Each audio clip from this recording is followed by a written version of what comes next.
Unspoken Issues. Ladies and gentlemen, welcome to another episode of Unspoken Issues. I'm Jesse Starcher, joined by Chris Armstrong. We're going to hop into one of the latest results of the Unspoken Decade Facebook polls out there. Chris Armstrong, how you doing, buddy? Not too bad. Hanging in. Good. So this is one of your babies here. This is a poll that you threw up. Since Facebook has banished the old polling options, I was able to do for the first time a three choices, a poll with three choices. And so I long wanted to revisit Cliffhanger, which was sort of the second coming of Image Comics almost when it came out in '98, because it was some like really hot artists who were kind of striking out on their own, doing creator-owned material. It wasn't as big a deal as Image, obviously. It was after the industry had kind of collapsed on itself in the mid-'90s. Mm-hmm. But Joe Mad, I can't pronounce his last name. Madura, maybe, but Joe Mad. Joe Mad is what we used to see on the comics. Exactly. I will gladly accept that. Just stick with that. So Joe Mad, Humberto Ramos, and J. Scott Campbell, who had been known for their... Actually, it's interesting because they were all came from different companies. Ramos had been mostly, I think, a DC guy. Mm-hmm. Before this, I think he'd worked on Robin, maybe. I saw where he had a extensive run on DC's Impulse, which that's right. Actually happens to be one of the... I don't know. Okay, so when it comes to complete runs of comic books that I just happen to fall into, somehow, some way, I remember finding this guy on Facebook. No, it was on Craigslist. Dude was selling like 2 long boxes of comics, and he didn't really take a whole lot of pictures of them, but it was 2 long boxes of comics. So I go meet this dude at a Go Mart, and I'm like, hey, all right, let me see what you got here. I'm thumbing through. It's 2 long boxes, and he's only wanting like $35 a piece for each one. And wow. It's all Amazing Spider-Man, which number one I was trying to get into, but it was mostly like late 80s, early 90s. I was trying to get a bunch of back issues. Mm-hmm. Oh my gosh. It was Amazing Spider-Man, and a ton of other little bit of Marvel. So one box was solely Marvel, and then the other one was a ton of DC. And when he tried to get like a complete storyline, he usually succeeded. Well, he got, I think, every issue of Impulse except for like 5 issues, and some of the later ones I think that ended the run. But yeah, I've got that whole series sitting over here, and I just real quick about Humberto Ramos. Mm-hmm. I love his art. First time I ever recognized him though was when he was on Amazing Spider-Man, right. And he did, I don't know, this was in the 2000. It had to have been after 2010. Anyway, his Hobgoblin is one of the most iconic Hobgoblins that I can remember. It was the newer Hobgoblin, but either way, just to throw that out there. It was DC's Impulse, and somehow I've got a whole stack full of them, or a box full of them over here, and I haven't read one issue. Yeah, I've never read any solo Impulse stuff. I know he's like a fan favorite. People really like that character. I've never really been big on the Flash in any event, so yeah, that kind of includes Impulse. I've just never been that big a fan of those characters. So, but yeah, I'm a big fan of Ramos as well. Ramos is a guy that one of my favorite convention stories. Oh, really? So a buddy of mine who was like super outgoing, is never good. You can't really embarrass him. He's always the one embarrassing other people. And we were at like the after party at Wizard World like maybe 10 years ago.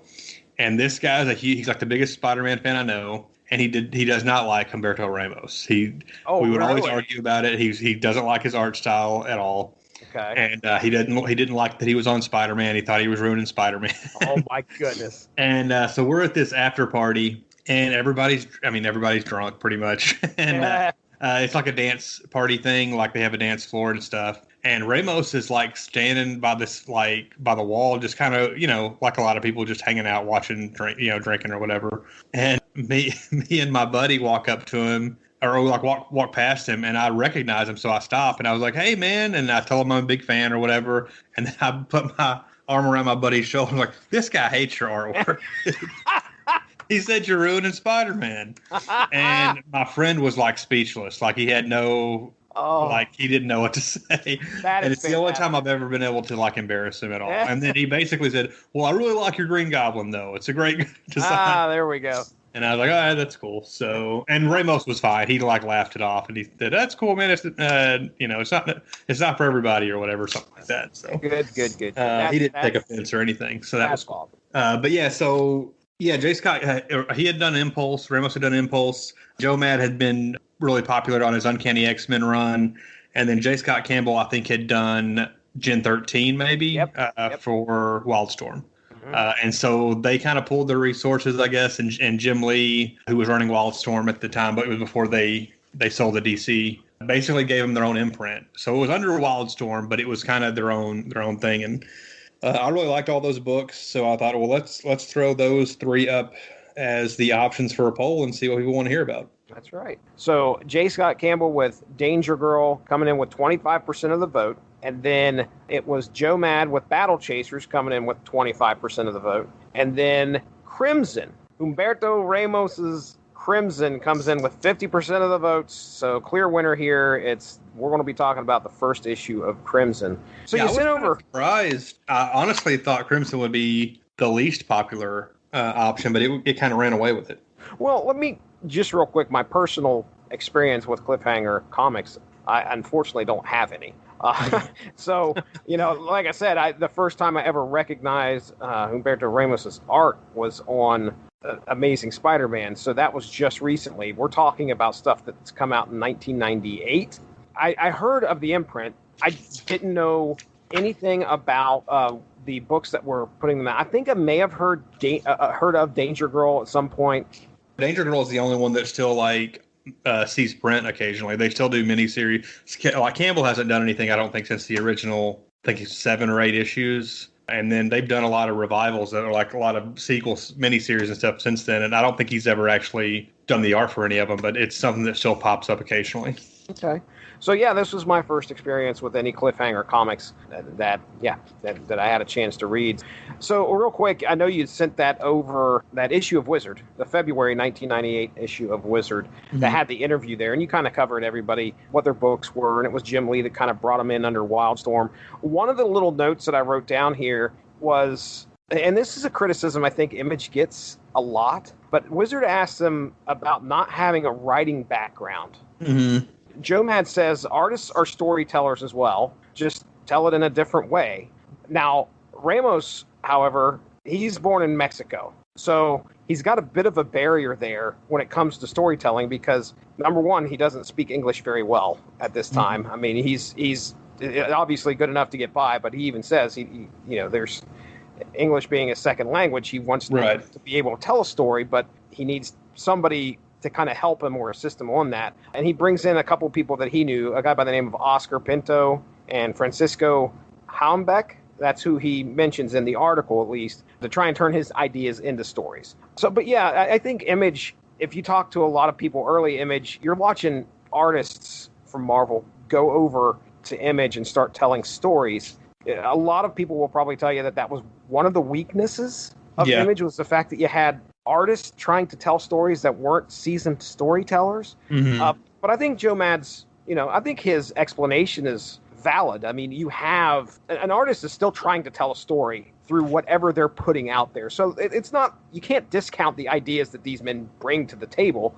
Right. They're still able to tell stories. I didn't pull out my Danger Girl or Battle Chasers issues, but I know, with Crimson, Ramos has co-writers that help him with the scripting and plotting and everything. And I think Campbell and Joe Mad probably did as well. But reading them, at the time, 23 years ago now, I really love these books. And I don't remember, obviously, much like with Image, the art was the draw. Oh, yeah. But I found the story to be compelling. I know Danger Girl was like a James Bond meets Indiana Jones type, spy action adventure, and it was really entertaining. And then Battle Chasers was like a fantasy epic type, like kind of like I think in this Wizard article they compare it to like a Dungeons and Dragons style fantasy story.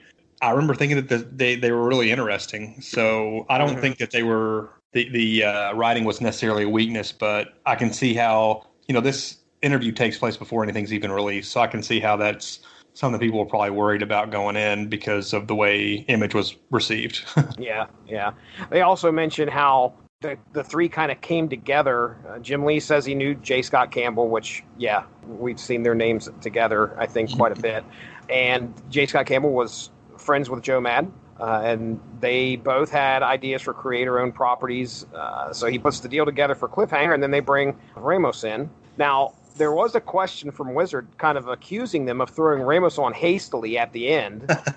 But Ramos says he'll work. It's actually inspiration for him to work that much harder to get to their level and earn their respect. So that's kind of that's good on Ramos here. I mean, he's obviously knows he's stepping in. He's got his own property. He's got to make it succeed. That's the whole point of Image. Is if you want to get paid, your book needs to succeed. So, and I mean, I don't know the sales numbers, but you could look at the end results and say that Crimson was the most successful of any of them, simply maybe not the most successful, because Danger Earl has had more, it's got more staying power, yeah. Yeah, but Battle Chasers, that's a series that never was concluded. It ended with issue 8 or 9, and it did not resolve. Like, I think maybe the story was resolved in the video game that came out a few years ago, but Crimson, it had the longest run. It went, I think, 24 issues or something like that. Oh, okay, hold on. So you just said the video game that came out a few years ago, and I clearly remember advertisements for Battle Chasers, and now it just clicked. So it was based off of that book. Yeah, because after Battle Chasers, that's pretty much the last thing Joe Mad did as an original project. He worked for Marvel a few times over the last 20 years, doing an Ultimates run and I think Avenging Spider-Man, maybe. He did some arcs with that, or maybe one with Spider-Man and one with Wolverine, short story arcs. But he basically transitioned from comics into video games in the 2000s. And so that's what he's pretty much been doing since then. And I think he had a game called Dark Worlders, maybe, or something like that. Darksiders. I've heard of Darksiders, yeah. And then he did a Battle Chasers game a few years ago. And I heard that was like a conclusion to the story that started in the comics, but I haven't played it. So Crimson had the longest run, and it seems like looking back that's the one that is kind of the most fondly remembered, I guess. Like it won this poll. All the comments. We'll get to the comment specifics later, but most of the people on the Facebook page were talking about how Crimson had the best story and everything. So yeah, I just recently rewatched the Image documentary that's on Amazon Prime. Image Revolution? Yeah, the Image Revolution. I think you're right. So anyway, I just rewatched it there probably a couple of days ago, and I find it interesting that the article in Wizard specifically mentions stealing talent from other Image studios. They kind of referenced that in the interview as well. Yeah. Now, there was another thing that my last note on that whole article was that there was a question about Cliffhanger being the second wave of Image Comics, and Jim Lee, which it's funny because the interview, Jim Lee shows up late. But anyway, Jim Lee says it could be because they have learned from the mistakes that the original founders had made, and they're not planning on making them again. So obviously Cliffhanger, as far as I'm concerned, didn't feel like the second wave to me, but it was still obviously a great effort on Wildstorm. How long after this does Lee sell Wildstorm to DC? It had to be within the next year or two, I think, because I want to say he had sold to DC by the year 2000 anyway. So. Oh, wow. Okay. Finding that the role of publisher, this is just straight off of Google from the Wikipedia. They quoted it from the Wikipedia. Finding that the role of publisher reduced the amount of time he was able to devote to illustration, Lee sold Wildstorm in 1998 to DC Comics. Oh, wow. So it was right around this time. Wow. That's rough. Lee's bringing these guys in. This is a February 1998 issue of Wizard we're getting this interview in. Mm-hmm. And at this point, he's obviously probably thought about selling, or is not, within months, he's thinking about it. I remember in that documentary, it was, Lee was somebody was talking about how, Lee boldface lied to somebody and said, I'm not selling the company. And then shortly after that said, yeah, I lied. I'm selling the company. that Robservations podcast, which we talked about earlier, and we'll probably talk about some more when we do our next episode on Image X month. There's a lot. There's the episode. Again, I'm a Live Oak fan, so I'm going to throw an endorsement out for the Robservations podcast. Hey, just jump onto the greatest comic book covers ever page, and then find Chris Armstrong right there, holding up the Captain America chest-sized shield.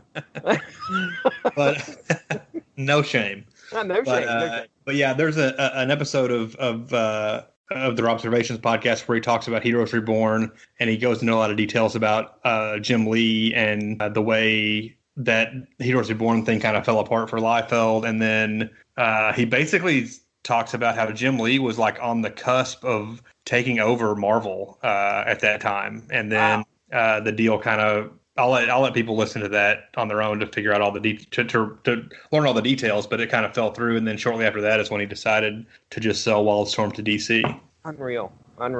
Well, unless you have anything else before we get into the issue, I've got the synopsis ready to go here. I'll try to keep it as short as I can, although, man, it looks like I wrote a lot.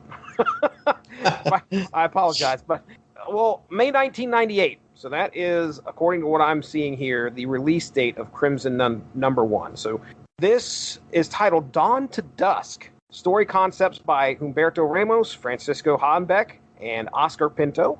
Script by Brian Augustine. Pencils by Humberto Ramos. Inks by Sandra Hope. Ink assist by Chris Alarmo. Colors by Alex Blayart. Ian Hannon. And Robert Rowe of Bad Ass. I think that is Badass. All right, so yeah, I'm just taking that directly from the inside page of Crimson number 1. So we get quite an explanation here at the beginning of this thing. It's, in the beginning, that's where we start. In the beginning, when God began to create heaven and earth, we get this introduction is very familiar if you've read the Bible or know much about the Bible. That's you're kind of getting similar. You get similar vibes here of that. So it's pretty familiar until we get to the part where he created dragon creatures called Chakadri, who kept watch over the earth. Then he created the soulless human-like Grigori, who did not worship him. So he went back to the well again and created humans, except for Lysith, who was created to mate with the first human, but that didn't work out so well as she wasn't of the same flesh, and that really upset her. So Lysith and the Grigori fall in league with Lucifer and scheme against God. Of course, that backfires, and God's angels sweep in and go to war. After God wins the war, banishes Lucifer, he lets the humans roam free, hiding the Tree of Life, and the Grigori and Chakadri. The Grigori and Chakadri, I'm going to go with Chakadri, in the same place until God saw fit to let them out. However, a Grigori named Echimus escaped to walk the earth, still bitter against God. And at some point, Echimus found the resentful Lysith, and the two came together to have spawn that would terrorize the world for eons to come. Now let's switch gears. We'll switch gears to present-day New York. Yes, definitely switching gears. Switching gears to present-day New York, where a young teenager named Alex is riding with his friends Huey, Dewey, and Louie.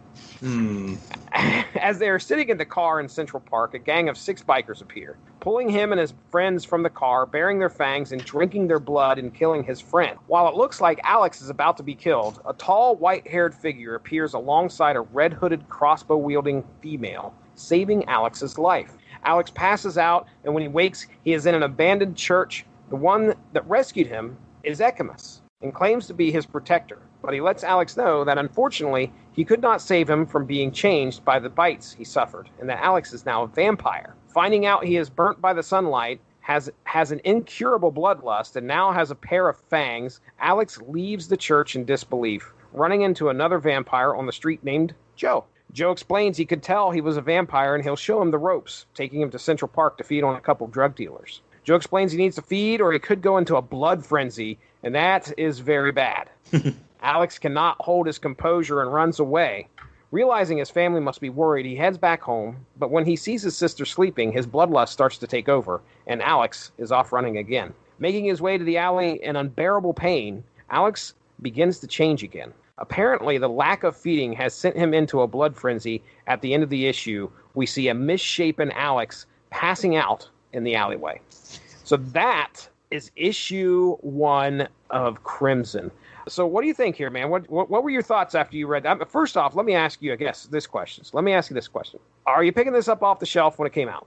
Yes, I was day one. I was all over Cliffhanger when it was. I was super excited about all the books. Like I said, I was more excited about the flashier books, which was the Joe Mad and J. Scott Campbell. But and I'd never read anything that Ramos had done, but I like vampire stuff, Oh, so I thought a horror book was a cool angle, and so I was going to get all three of them no matter what. So yeah, I was there right from the beginning, and I'm pretty sure I've got a full run. I didn't check when I dug out my issue 1 here, but I'm pretty sure I saw it through to the end. Nice, very nice. Well, I'm hopping into this, and clearly Ramos's art is recognizable to me right off the bat. Mm-hmm. I can tell that is what we're getting here. Clearly, this is 98, so it's not what I was seeing in 2011, 2012, or whenever Spider-Man was going on. But regardless, it's still action-packed. It's an interesting story. I wasn't expecting this because at the beginning I had never heard of Crimson. I didn't know what we were getting. I mean, just based off the covers. I was looking at the covers online, and the one that you have, is it the one with Echimus? Is it Echimus holding him, or is it... no, it is. Go ahead. It's the Adam Warren cover, which is just Alex, the main character, on the cover with his mouth open and tears coming down his face, and he's got blood all over him. Yeah, okay. I think that's the main... when I did the poll, I was trying to find a... Ramos cover for issue 1, and I couldn't find one. Like, I couldn't even find an image of one. This is the one that kept popping up, so I don't know if this is the main cover or what. It is. I thought the same thing as you did, because I saw that it was, the cover was done by Adam Warren. Yeah. And I actually, it looks like it's almost Ramos's style. Mm-hmm. It's not completely his style. You can tell it's kind of a manga version. There's a couple variant covers. One has Echimus holding Alex, and it looks like he's in the park. Mm-hmm. And then the other variant cover is, oh my goodness, if I would have seen this on the shelf. I see it, the Dynamic Forces cover. What's that? It looks like a Dynamic Forces cover that looks like maybe Jay Lee did it. I don't know. This is the one I'm looking at, has the four bikers. Oh, okay. That's not the one I'm looking at. Okay. All right. So this one has the 4 bikers on the front. And if you remember, there's this one biker that is not wearing a top. Oh, right. And all she has is like electrical tape covering her front. Some real hooters. Well, as to be expected, I guess, at this point in time when we're talking comics. This was kind of the bad girl era of independent comics. Yeah.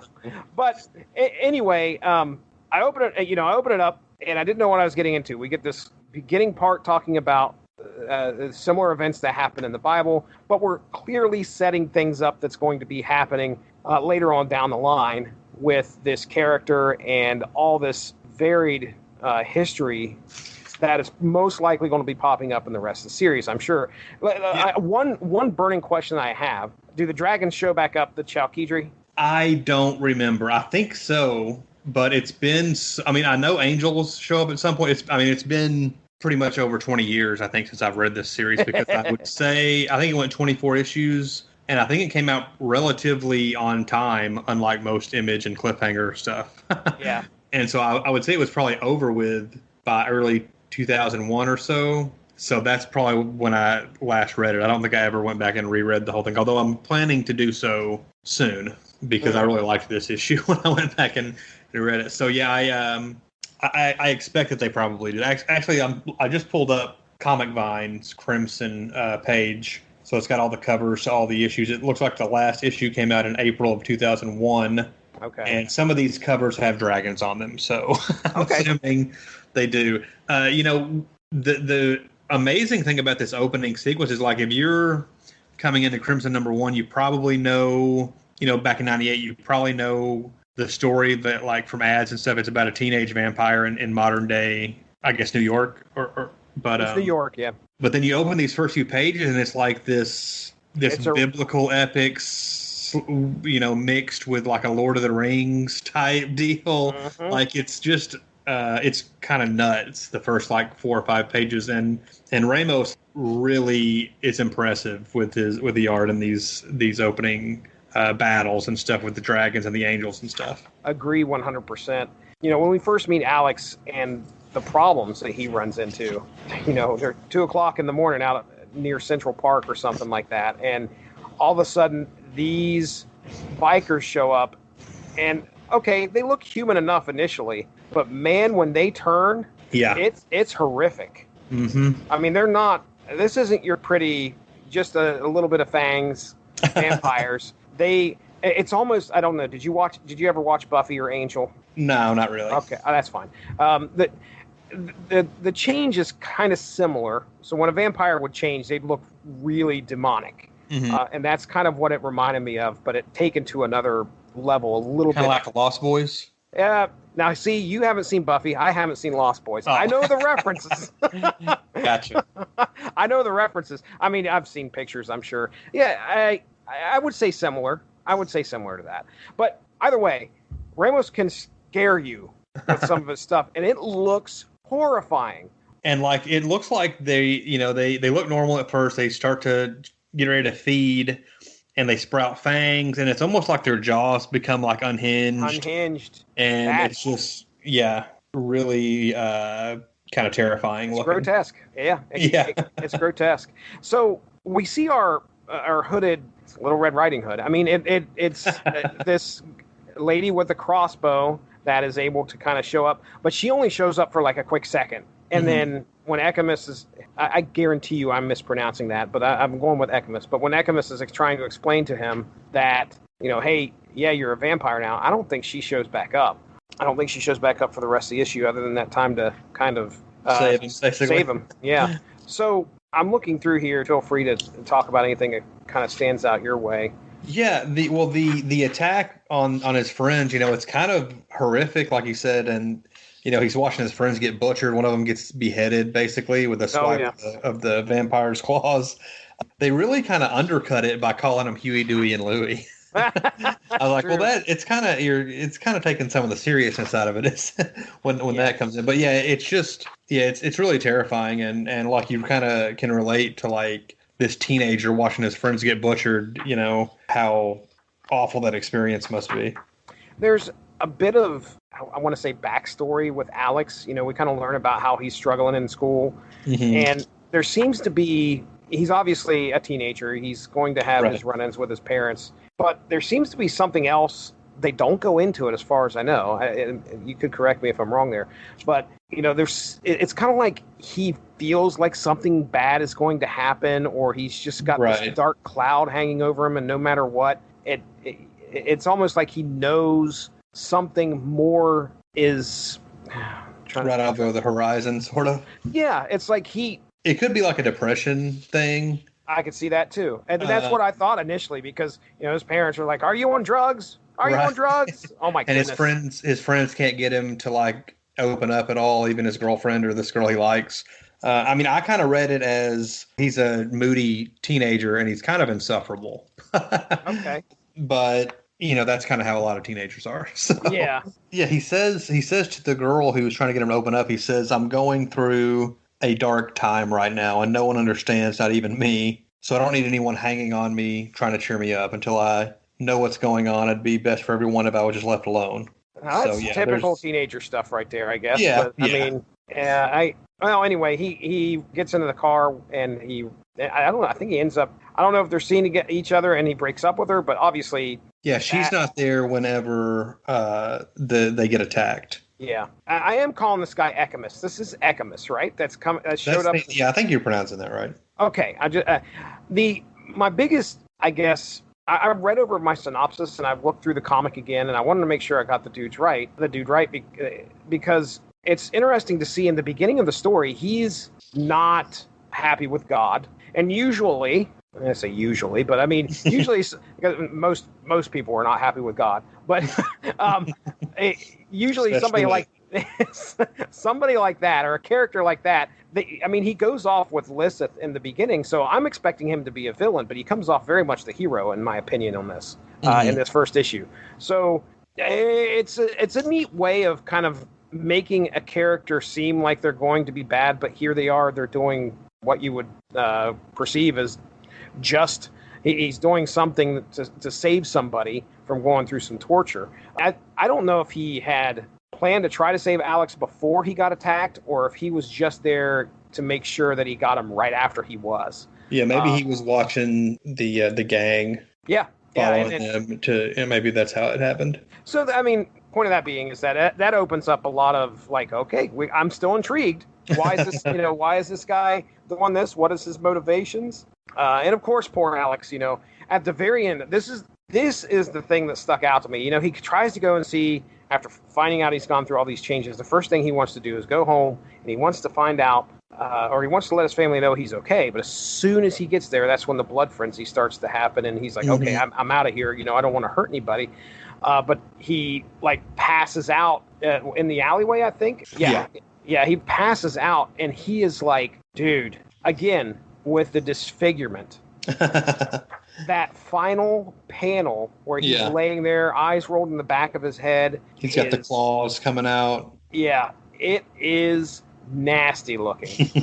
But yeah, all in all, I mean, as far as one issue of Crimson, this is something that would have probably hooked me back in the day. Prior to this, I'm on Wikipedia and going through his bibliography. So the first thing they have listed there is Hardware with Dwayne McDuffie and Milestone Comics. So he had a few issues of interiors there. He worked on Steel, a couple issues there, it looks like. Blood Syndicate. So then after that was Superboy, and then we get Impulse. He stuck around for about 25 issues, 1 through 6, 8 through 13, 16, 17, 19 and 20, 23 through 25. So he did a good bit of run with Impulse. He still stuck around, did a few more DC comics after that. I actually had a Marvel one in there. He was doing the Savage Hulk, did one issue of that, one shot, and then X Nation. Remember X Nation 2099? Oh, yeah. I didn't read that at the time. I think that might have been during my little sabbatical from comics, where I was out of comics for a few years. But okay, yeah, I did issues 1 through 3. So there you go, man. I mean, again, as far as synopsis wise, I don't have anything else. And what I saw in the issue, I don't have anything else to say. I'm picking my panel right now, though, and the one that stuck with me is the final one, where he just looks like he, is turning into this. What is the best word to kind of describe this other than just horrific, nasty, and it's almost demonic looking. Right. Yeah, it's not what you want. No. He's got. This is a character that's going to be. He's going through some stuff. You're with this guy through his first change, and what lies ahead? How's he going to adjust to being a vampire? Is he going to be serving? Vampires are normally thought of as villainous creatures. Alex is not a villain. We learn about him. He's just a troubled kid. What's going to happen there in the future? So I think it sets up everything pretty nicely. Great first issue. So what's your thoughts here? Yeah, and I mean, I've kind of covered most of it, but one thing, his buddy Indian Joe, who is the guy who basically is supposed to teach him how to be a vampire, basically. Yeah. They go to Central Park and they just find a couple of drug dealers and these guys are scumbags, so we're going to feed on them. It's no more pleasant to watch Indian Joe rip into this guy than it is, when his friends were murdered. It's really bloody and gruesome. So there's not going to be any pleasantries, when it comes time to feed for these vampires. Oh yeah. So, and you could tell Alex, even though he's a vampire at the time, he cannot even fathom trying to feed off of blood. And Indian Joe's just sitting there looking at him like, take a sip. And he's covered in blood. And Alex is trying to not throw up. Number one, I'm sure the drinking blood's probably not the most tastiest thing, I'm sure, but then he's flashing back to what happened to his friends as well. So I'm sure Indian Joe's coming back at some point, right? Yeah, he's on the cover of the next issue, and I think he sticks around for a while. I don't know. I don't remember his fate, but he's around for a little while. My panel for the issue is on page 5, I guess. Okay. First panel, which is the dragons kind of swooping in and attacking this village, or these. I guess these are supposed to be God's warriors that he brings dragons are attacking. It's a bunch of dragons and they're breathing fire on their enemies and stuff. Oh yeah, so this is during the war where, and I think the Chalkidri are good. Let me look at this again just to make sure. Yeah, that's what I was thinking. Okay, so said Lucifer pitted these against the Shakiri. How do you? Yeah, the dragons. Anyway, who had remained close to God, and great battle rent the peace of all of creation. Yeah, dude, that is an epic panel. Just to kind of pull that apart. I mean, how many dragons do we have in there? 1, 2, 3, 4. Yeah, there's 3 spewing fire, and then there's a dead one, on the ground that has been already felled, and there's several up in the sky. It's just pretty amazing. Yeah, it is.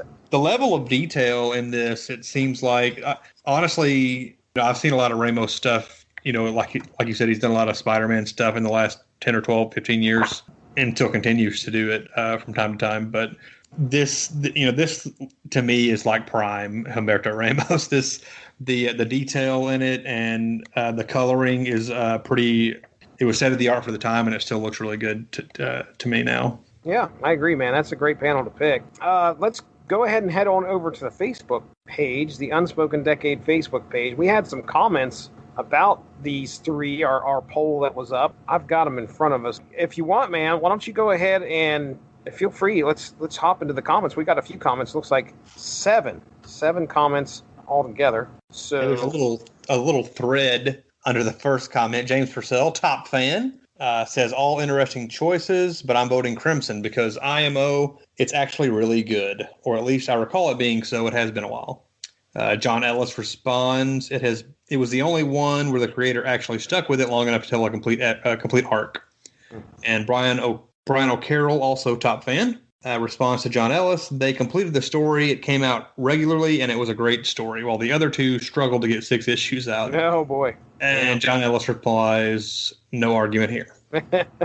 Yeah, I mean, Battle Chasers, it got, I think, 8 issues out, maybe 9. It was saddled with delays, much like all the early Image stuff was. It just, once he was doing an independent book and he could take as long as he wanted, it just, he didn't have deadlines that he had to worry about. It just took him forever to get them out, it seemed like.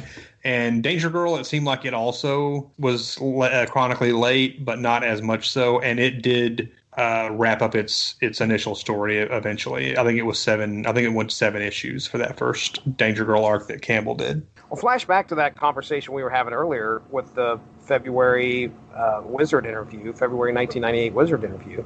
Mm-hmm. And Ramos specifically says, I want to try and earn the respect of these guys. Mm-hmm. And he's the young buck coming in here, and probably of the 3, you would think he's probably the least experienced at having his own property, possibly. I don't know. I mean, you're bringing. He was certainly the one I was least excited about, at the time. Yeah, I was still willing to give it a shot, and I was excited about all 3 of the books, but he was definitely the lesser of the 3 as far as hype level for me. So he, in my opinion, I agree with these guys that commented, and I think that Ramos actually was able to do what he set out to do. He created a comic book. He stuck with the story arc, and he was able to most likely earn the respect and get to that level as these other guys he saw him on. So I say kudos to Humberto Ramos for doing that, for sure. No doubt. What's next?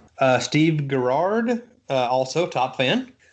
They were all good, ... But as previously stated, the only one that actually ran to a reasonable schedule and developed the story was Crimson, and it was an awesome story with awesome art. Yeah. Okay. All right. That's good. Omar MP says Crimson, the only one that became a story arc and really cool concepts. And then Joshua Daniel Rathbun just says Crimson. So all these guys voting for Crimson. Yeah. It's interesting that, hey, look, I understand coming to a Facebook page about 90s comics. Sometimes you want your voice to be heard, but sometimes it takes a lot for people to comment on something. Like, do I want to take the time to comment on something? Every single one of these people said Crimson. Every single one of these people took some time out to actually say that. So that says a lot for the book. All right. Well, you got anything else to say here before we get into closing? I mean, I agree with all the comments. Had a good time reading the issue. It's a new title, new storyline, and something new I've never read before. So what else you got to say about it? If we don't have anything else to say, we'll get into plugs. No, I think that's kind of it. I'm a fan of all these cliffhanger books. I think that was a really cool experiment and resulted in some good individual issues, individual artwork. And even though Crimson is the one that kind of stood out as far as having a long-running, epic that they actually got out there, they're all three worth tracking down. If you're, I think you can pretty much find them all in back issues pretty cheap, probably in a lot of dollar boxes. So they're probably pretty easy to find and worth checking out. Okay, and we appreciate everybody's interaction and comments with us there on the Unspoken Decade Facebook page. So yeah, speaking of the Unspoken Decade Facebook page, if you guys, any of our listeners out there are interested in participating in the polls, me and Chris usually throw one up there at least once every 2 weeks to try and gauge or try and give us some inspirational content that we can provide with the podcast. And we love to interact with the people that are on the Facebook page, and appreciate anybody reaching out to us and letting us know their thoughts on things. So check out the Unspoken Decade Facebook page. Also check out the Unspoken Decade web page, unspokendecade.com. We've got your 90s covered. All sorts of articles out there on 90s comics. Should be able to find something that tickles your fancy. And, of course, shout out to W2Mnet.com for hosting the podcast. I think what we'll be doing here from here on out, at least for a little while, I'm going to be posting the YouTube link to the show on the Facebook page. I enjoy podcasts, but I think a lot of people have better access to the YouTube and listen to it a little bit more frequently. But that being said, you can find all of our previous episodes on YouTube as well. All you have to do is go to the W2Mnet.com YouTube page, which I think all you have to do is probably put in W2Mnet if you go to YouTube and search, and you should be able to find, probably put in a little bit of Unspoken right after W2M. There you go. You can find just about every single one of our issues that's aired on the W2M network. And I promise I'll get those previous episodes onto the network. I think there's maybe missing episodes 0 through 8. So at some point I'll get them on there, and they will show up on the YouTube feed as well. So that's all for plugs for me. Oh yeah, if you want to follow me, I'm at Stiznarkey on Twitter. Chris Armstrong, you do your plugs, sir. Yeah, you can find me at Brodyman34 on Twitter and Instagram. And that's pretty much it. All right. Well, for Chris Armstrong, I'm Jesse Starcher. Have a good one. Bye.